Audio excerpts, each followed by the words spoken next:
বিচারপতি এবিএম খায়রুল হক সাহেবের যে রায়ের মাধ্যমে নির্দলীয় তত্ত্বাবধায়ক সরকার ব্যবস্থা বাতিল করেছিলেন সেটি আজকে ফিরে এলো তাৎক্ষণিকভাবে।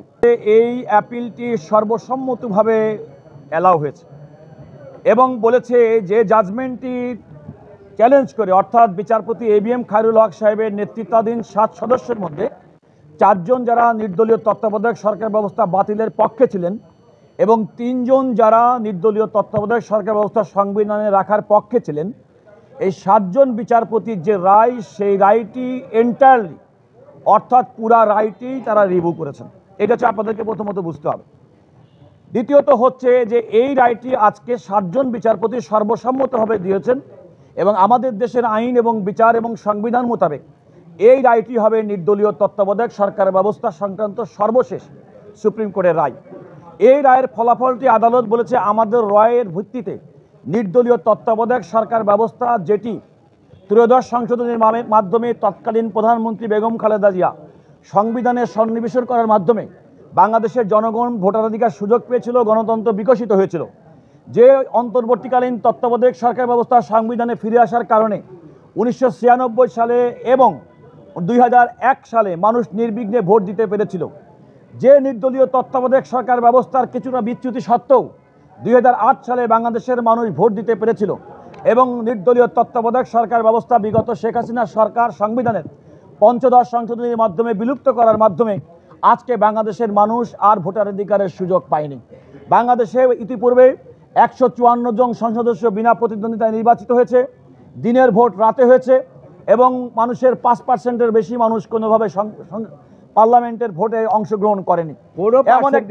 এমন একটি পরিস্থিতিতে আমরা প্রত্যাশা করি এই নির্দলীয় তত্ত্বাবধায়ক সরকার ব্যবস্থা সুপ্রিম কোর্টের আপিল বিভাগের আজকের রায়ে এটা ইমিডিয়েটলি এই সংবিধানে ফিরে এসেছে। আদালত বললেও আদালত কিন্তু বলেছে এর কার্যকারিতা প্রসপেক্টিভলি।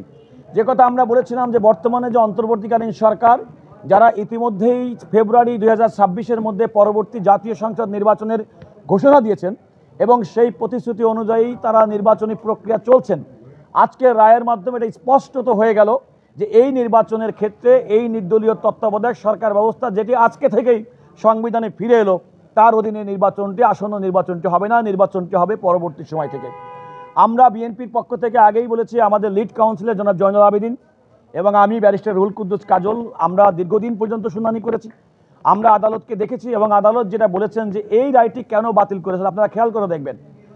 Error apparent on the face of record, এই রায়টা বিচারপতি এবিএম খায়রুল হক সাহেবের দেওয়া রায়টা কেন বাতিল হয়ে গেল।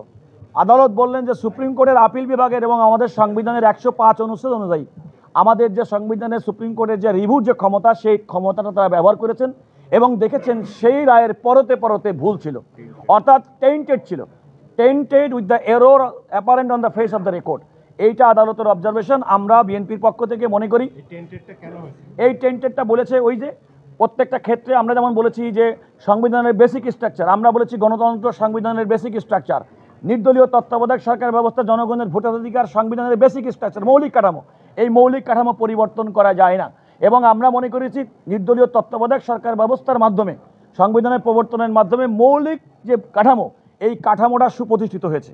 সুতরাং রায়ের মাধ্যমে বাতিল করা এবং স্যার যে কথা বলেছেন বিচারপতি এবিএম খায়রুল হক সাহেবের রায়টি, তার আমরা আগেই বলেছি তার ব্যক্তিগত ইচ্ছা এবং ব্যক্তিগত মতামতের প্রতিফলন ছাড়া আমরা এটাকে কোনো আইন আদালতের ভাষায় কোনো রায় কিংবা নজির হিসেবে আমরা গ্রহণ করি নাই। এ কারণে আমরা রিভিউ পিটিশন ফাইল করেছি।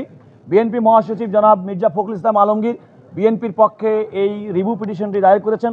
আমরা কাউন্সিলর হিসেবে বিএনপি বাংলাদেশের বড় রাজনৈতিক দল, সবচেয়ে বড় রাজনৈতিক দল, তাদের প্রতি কৃতজ্ঞতা জানাই যে দেশের জনগণ ভোটাধিকার এবং মানুষের মৌলিক অধিকার সুনিশ্চিত করার জন্য তারা সুপ্রিম কোর্টের আপিল বিভাগে আমার মনে হয় যে তারা এই রিভিউটি করেছেন।